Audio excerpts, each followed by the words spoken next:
শেরপুরের গারো পাহাড়ের নদী কিংবা ঝর্ণায় নয়, টিলা ও সমতল ভূমি খনন করে অবৈধভাবে বালু উত্তোলন অব্যাহত রয়েছে। এতে ধসে যাচ্ছে পাহাড়ের টিলা ও গাছপালা। হুমকির মুখে পড়ছে পাহাড়ি পরিবেশ, জীববৈচিত্র্য ও বনাঞ্চল।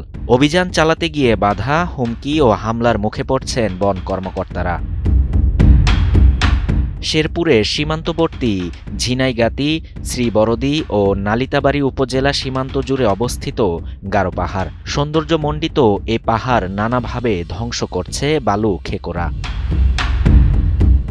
২০২৪-এর ৫ আগস্টের পর দেশের পরিবর্তিত পরিস্থিতির সুযোগ নিয়ে সুযোগ সন্ধানীরা গোটা পাহাড়ি এলাকায় শুরু করে বালু উত্তোলনের মহোৎসব। যত্রতত্র বালু উত্তোলন করে পাহাড়, নদী, ঝর্ণাসহ সর্বত্রই নষ্ট করেছে পরিবেশ ও প্রাকৃতিক ভারসাম্য। প্রাকৃতিক সম্পদ ধ্বংস এবং আমাদের বিভিন্ন দুর্যোগের কারণ হয়ে দাঁড়িয়েছে। এই প্রাকৃতিক সম্পদ ধ্বংস হওয়ার কারণে আমাদের এই শেরপুরে যে গারো পাহাড় ছিল, এই গারো পাহাড়টি নির্বিচারে ধ্বংস হচ্ছে। আর এই পাহাড় এবং নদী খনন যদি সঠিকভাবে হইতো, নির্বিচারে যদি না হইতো, তাহলে আমাদের এই পাহাড়ি ঢলের সম্মুখীন হতে হতো না, নির্বিচারে মানুষ মরতো না। আমি এইখান থেকে সচেতন মহলকে অনুরোধ করব, আপনারা আরো সচেতন হন এবং কুচক্রী মহলকে রুখে দিন আপনারা, তাহলে আমাদের এই প্রাকৃতিক সম্পদ রক্ষা হবে। অবৈধ বালু ব্যবসায়ীরা হাতিয়ে নেয় কোটি কোটি টাকার প্রাকৃতিক সম্পদ, লাল ও সাদা বালু এবং নুড়ি পাথর। গারো পাহাড় রক্ষার জন্য প্রয়োজনীয় পদক্ষেপ গ্রহণের দাবি স্থানীয় পরিবেশবাদী সংগঠনের নেতাদের। আমি সংশ্লিষ্ট দপ্তর, সংশ্লিষ্ট কর্মকর্তা নিকট উদারত আহ্বান জানাবো, দ্রুত সময়ের মধ্যে কার্যকর পদক্ষেপ গ্রহণ করে এই বনভূমির প্রাকৃতিক সৌন্দর্য রক্ষা করার জন্য। 3 যুগ আগেও এই গারো পাহাড় কিন্তু ডিপ ফরেস্ট ছিল। ক্রমান্বয়ে দিন দিন এই ডিপ ফরেস্ট হারিয়ে যাচ্ছে শুধুমাত্র বালু খেকু, বন খেকু এবং অবৈধ দখলদারদের থামার কারণে। প্রশাসন, বন বিভাগ তারা তাদের চেষ্টা চালিয়েও কিন্তু এই বনকে রক্ষা করতে পারছে না। এক্ষেত্রে প্রশাসন এবং অন্যান্য সচেতন নাগরিক যারা আছে এই অঞ্চলে, এই গারো পাহাড়ি অঞ্চলে, তাদের একত্রতা পোষণ করে এবং ঐক্যবদ্ধভাবে এবং বন বিভাগকে এখানে এগিয়ে আসতে হবে। পাহাড়ি নদী, বাড়িঘর, পাহাড় ও জীববৈচিত্র্য হুমকির মুখে পড়ায় সব মহল থেকে নিন্দা ও প্রতিবাদ শুরু হয়। এতে জেলা প্রশাসনের পক্ষ থেকে জেলার সব বালুমহল বন্ধ ঘোষণা করে।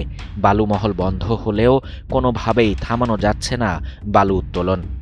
অনেক সময় এই অভিযানগুলো পরিচালনা করে, আবার মাঝখানে এই অভিযানগুলো ওরা বাদ দিয়ে দেয়। রাতের আধারে দেখা যাচ্ছে বালু, পাথর এগুলো উত্তোলন করা হচ্ছে। আসলে এখন আমাদের বালু পাথরগুলো উত্তোলনের ক্ষেত্রে আমাদের পাহাড় ধসে যাচ্ছে। পাহাড় ধসের সাথে জড়িতরা প্রভাবশালী হওয়ায় তাদের ভয়ে মুখ খোলার সাহস নেই স্থানীয়দের। একাধিকবার স্থানীয় বন কর্মকর্তাদের উপরও হামলা চালিয়ে আহত করে। এতে ঝুঁকি নিয়ে দায়িত্ব পালন করছে বন কর্মকর্তা কর্মচারীরা। বালু চুরি বন্ধ না হলেও অবৈধভাবে গাছ কাটা এখন বন্ধ হয়ে গেছে বলে দাবি বন কর্মকর্তাদের। বাধার সম্মুখীন আমরা অবশ্যই হচ্ছি। খুব সাম্প্রতিক সময়েই আপনি জানেন যে আমার গজনিবিটের স্টাফরা আক্রমণের শিকার হয়েছে। তা সত্ত্বেও তারা অত্যন্ত নিষ্ঠার সাথে তাদের দায়িত্ব পালন করে যাচ্ছে এবং আমরা প্রায় 6টি মাহিন্দ্র বালু ভর্তি আমরা বিশাল অপারেশন করে এটা ধরতে সক্ষম হই।